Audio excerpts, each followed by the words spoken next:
Take 2 tayo dito ngayon sa Atok, second highest point. Take 2. Ayan oh. Kasi yung unang punta natin, sobrang kapal ng fog. Naalala nyo na may vlog tayo nun, wala tayong makita dyan. As in puti talaga siya. Ngayon nakasama naman yung panahon, maganda yung view ngayon. Kitang kita natin yung ano niya, kabundukan. Ayan oh. Ayun. Ito pala. Ang ganda. Yun, background.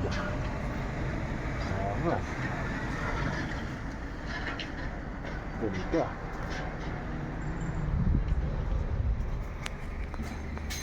Ito na. Nakita na natin ang katotohanan kung anong meron dito sa Atok. Iyan o.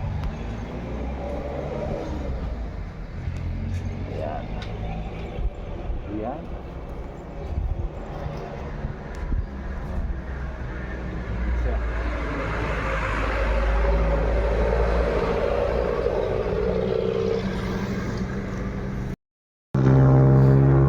Grabe guys oh. Ayan oh. Isang buong bundok ginawang rice terraces, taniman ng mga taniman ng mga bigas, malay. Ayan oh. Kita nyo yun oh. Grabe oh. Ayan oh, isang buong bundok yan. Hindi lang yan, dito pa sa likod marami pang mga ano rito, rice terraces na makikita. Yan. Kung ba tayo nagawi dito, kasi pupunta tayo ng Sagada at hahanapin natin yung first highest point dito sa sa Pilipinas. Yan, grabe oh. Ay, pakita ko sa inyo.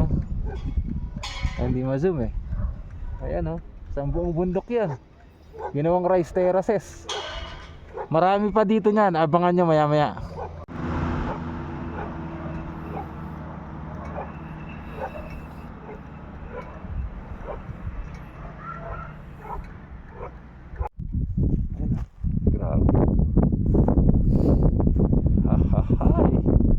Layo na nang narating natin. Saan na ba tayo? Grabe. Medyo nakakalungkot lang no? Kasi halos lahat ng kabundukan dito ginawa na nilang hagdan pala yan eh. Rice terraces na halos lahat oh. Maganda rin naman siya tingnan, kaya lang parang masyado nang exaggerated, di ba? Pero bilib ako sa effort ng mga tao dito Bro mo, nagawa nila yan, mga yan gamit lang yung kanilang mga simpleng gamit, simpleng mga tools sa paghuhukay. Grabe, ang tindi nila.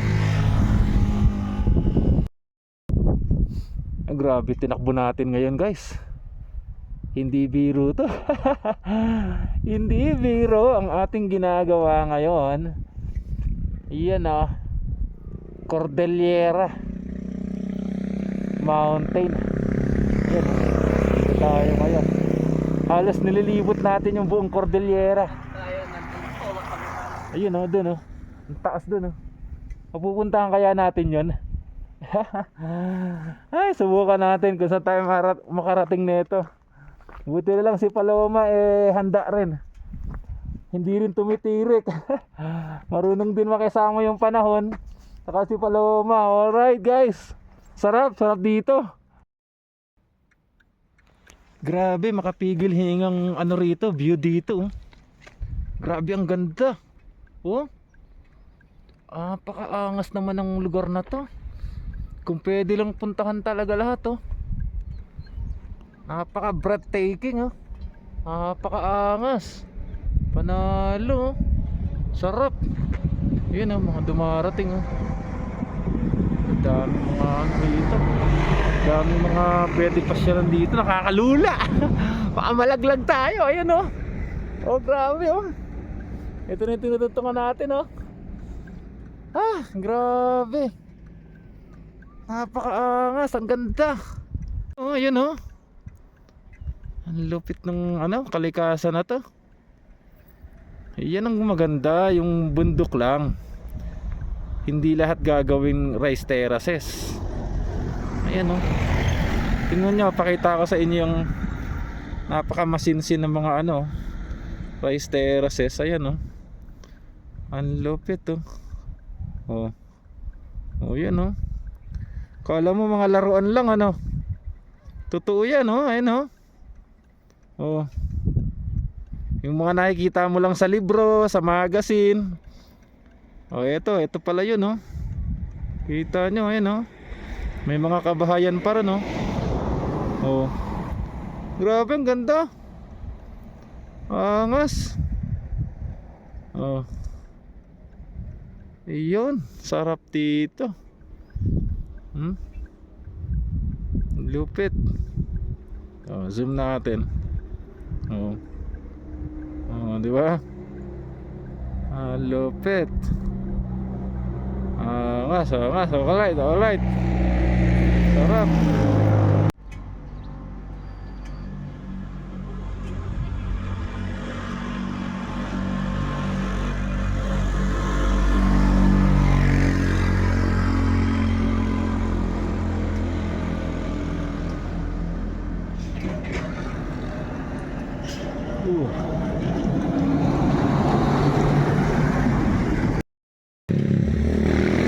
Yun.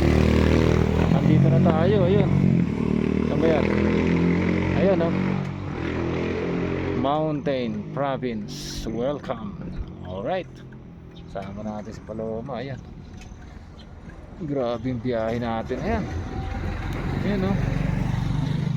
Layo ng biyahe natin ngayon. Finally, nakarating na rin tayo dito. Alright na. Alright. Yun, sa Mountain Province dito tayo ngayon. So, tingnan natin yung distance ng pupuntahan natin from this area, which is eto, highest point. 40 kilometers. Yan o, highest point 40 kilometers. Ay. Ngayon, ito yung mga dadaanan nating bayan. Ayan o, Bangaw, Bataan, Beques, kung ano-ano pa. Yan naman yung mga distance nila. So medyo malayo na yung narating natin. Mula Baguio pala, o La Trinidad, 91 kilometers. Ayan o, 91 of 85. Grabe, ganun kalayo yung tinatakbo na natin ngayon. Pero worth pagod, worth it naman kasi nakarating na tayo dito. Ayan o, Mountain Province.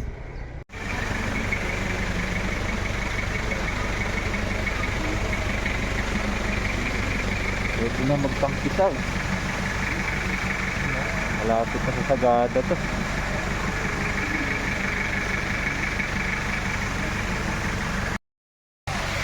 Ganda ng tubig. Taas eh. Ayan, malapit na tayo sa Sagada guys. Mga 25 kilometers na lang. So 30 kilometers Sagada na. Alright. Ganda rito.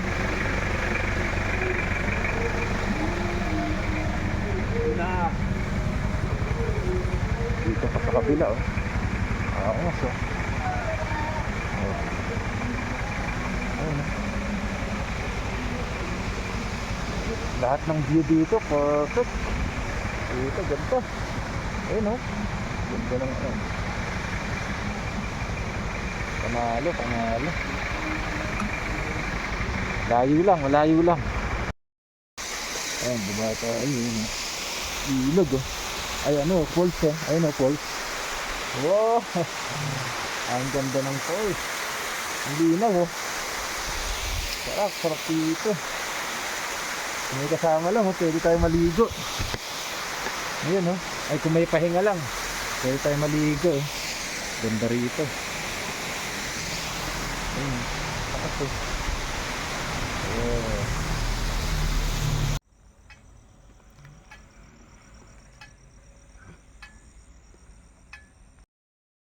Ayun, Sagada na. Ayan o. Welcome Sagada. Alright. Pagod si Paloma. Pagod din ako.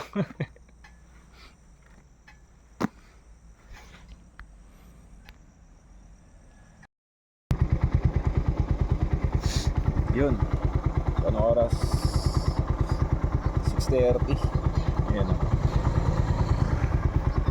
Okay, pababa na tayo at napakakapal ng spot. Ayan. Napakaputi. Wala na naman tayo makita. Sa pababa na tayo. Galing tayo dito sa Sagada. Mag-helmet lang tayo. Nag-overnight tayo sa isa sa mga ano rito. Room for rent lang. Ayan o. Kapal ng spot. Kasi kailangan natin ng pahinga. Okay?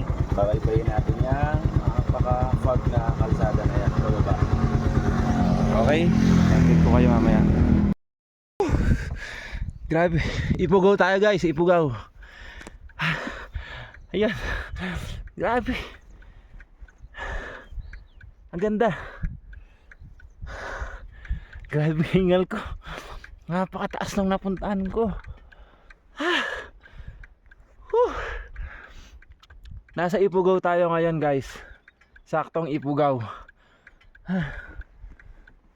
At gusto ko lang ipakita sa inyo yung napakagandang tanawin na to. Habang nandito pa tayo, napakalamig. Grabe. The most amazing experience. Grabe guys. Bilang rider na nagawa ko personally ay yung tawirin tong Sagada paikot. Napakaganda yung kabundukan no. Kita nyo kanina medyo mapagpa. Ang lamig talaga. Medyo na in love lang ako dito sa mountain formation dito. Kaya pinilit kong huminto kahit giniginawa ko at nagmamadali na ako. Pero gusto ko lang ipakita sa inyo guys. Halos kapantay na natin yung mga ulap na yan. Napakaraming pwedeng masaksiyan dito na napakagaganda. Wala lang kasi akong camera na matino kaya kaya hindi ko maipakita sa inyo. Pahinto-hinto ako at nagmamadali ako. Pero sobrang dami ritong hindi mo aakalain na meron pala dito sa atin sa Pilipinas. Yan guys. Biyahe na ulit. Alam nyo dito sa lugar na pinuntahan ko, bawal magsigarilyo. No smoking, no vaping. Lalo na kapag ka sa mga crowded. Anyways, kape tayo ito. Kape tayo. At sabay natin ang Yossi.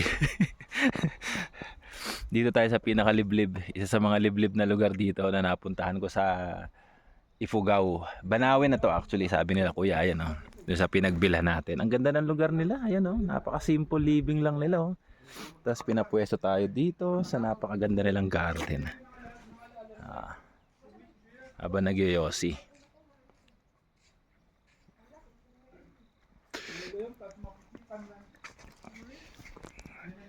Nakakatuwa dito. First time kong dumaan dito guys. Napakaganda ng lugar. Tahimik.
Ayun.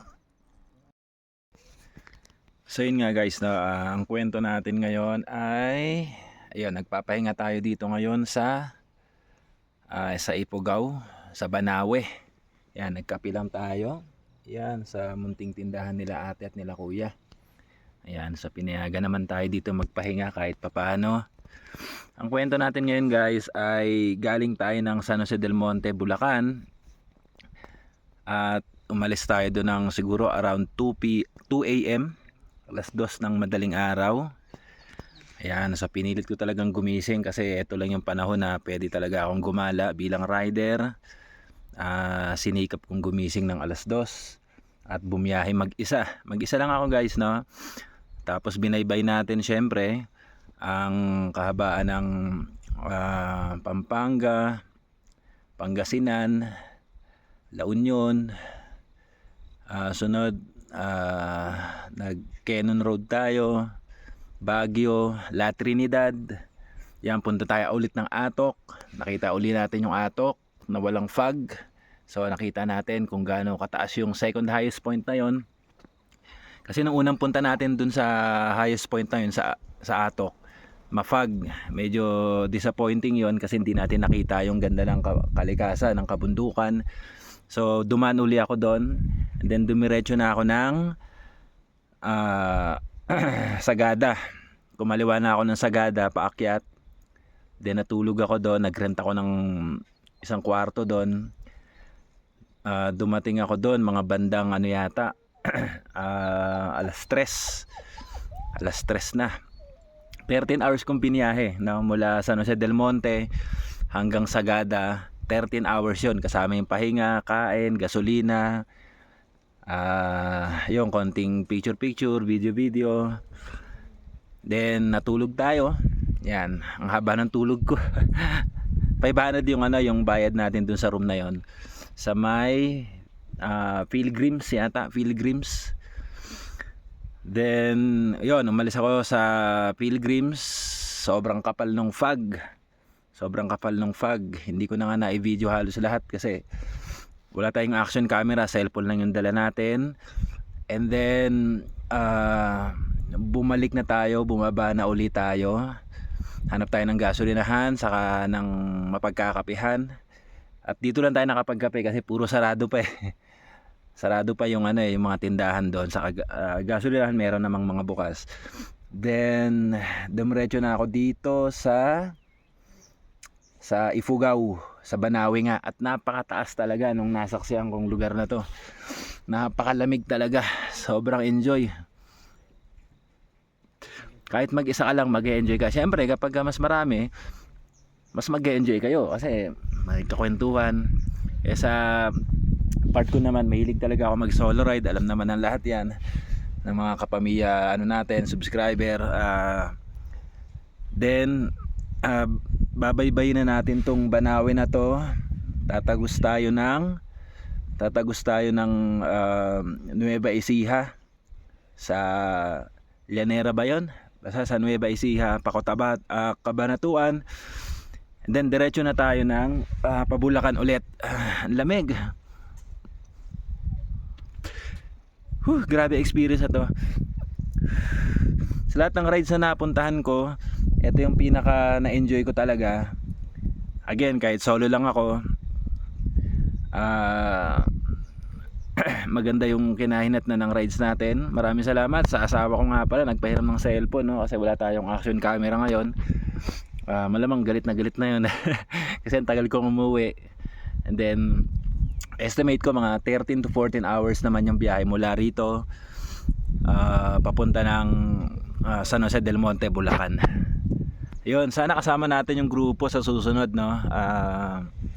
Try nating maglaan ng panahon, ng oras, budget syempre.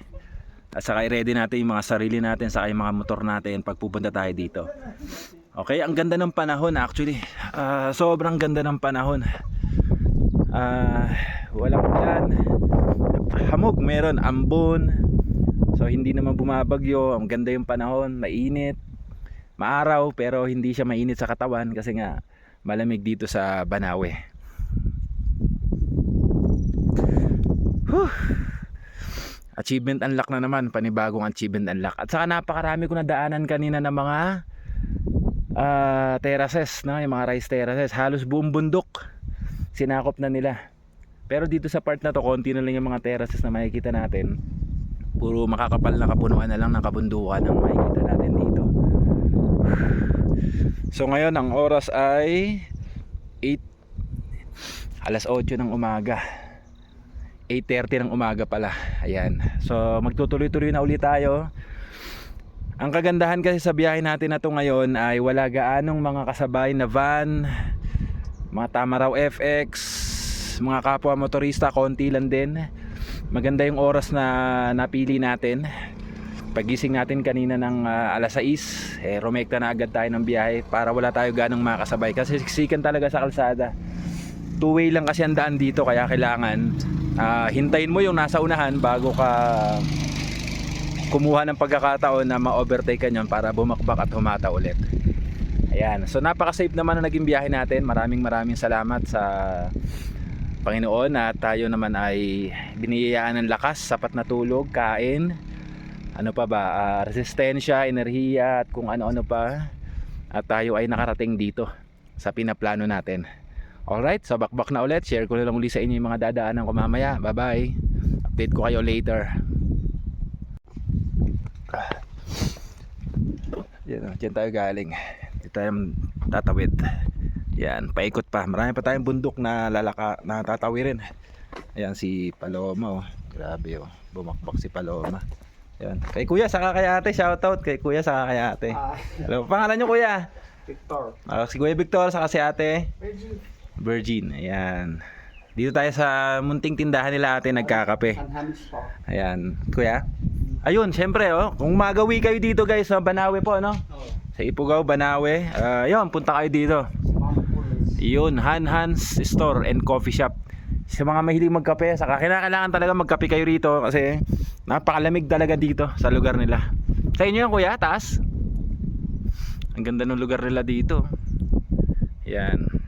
So simple living lang sila rito actually guys, no? Konti lang yung mga nakatira dito eh. Lalayo ng bahay Kuya, no? Anong pinagkakabalahan nyo rito Kuya? Pangkabuhayan ba? Ito, bukid, ganon. Hardin. Okay. Ano mga halaman yan Kuya? Repolyo. Repolyo nga pala, no? Repolyo. Pechay Bagyo, yan yung mga inaangkat sa ano yan, sa Manila.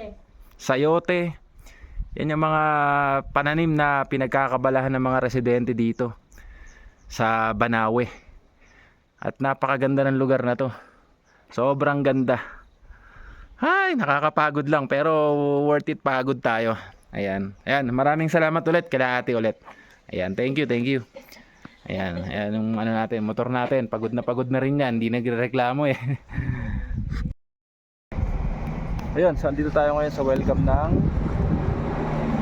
Banawe. Welcome to Banawe. Ayan, padadaan lang natin, katatagos lang natin ngayon. At napakarami ng kabahayan dito. Nakikita nyo yung mga tindahan dito, pwede kang mamili ng mga souvenir mo kung pauwi ka ng Manila. So dito, dumaan ka lang dito sa arko ng Banawe. Pero tatagos na tayo, dediretso na tayo ngayon dun.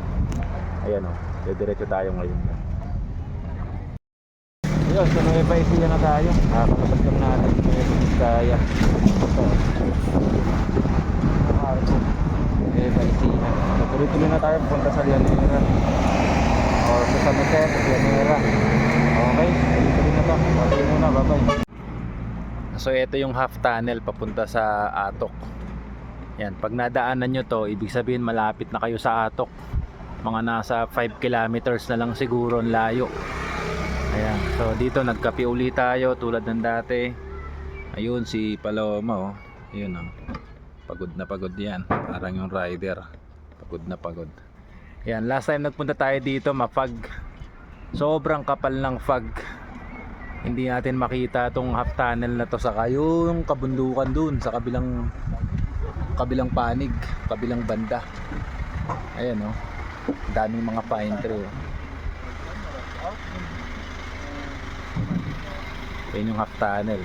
Malapit na tayo sa Atok. Para madaanan ito mo. Ganda oh. Ganda rito guys. Malapit na tayo sa Atok, second highest point. Actually Atok na pala to. Ayun, ganda oh.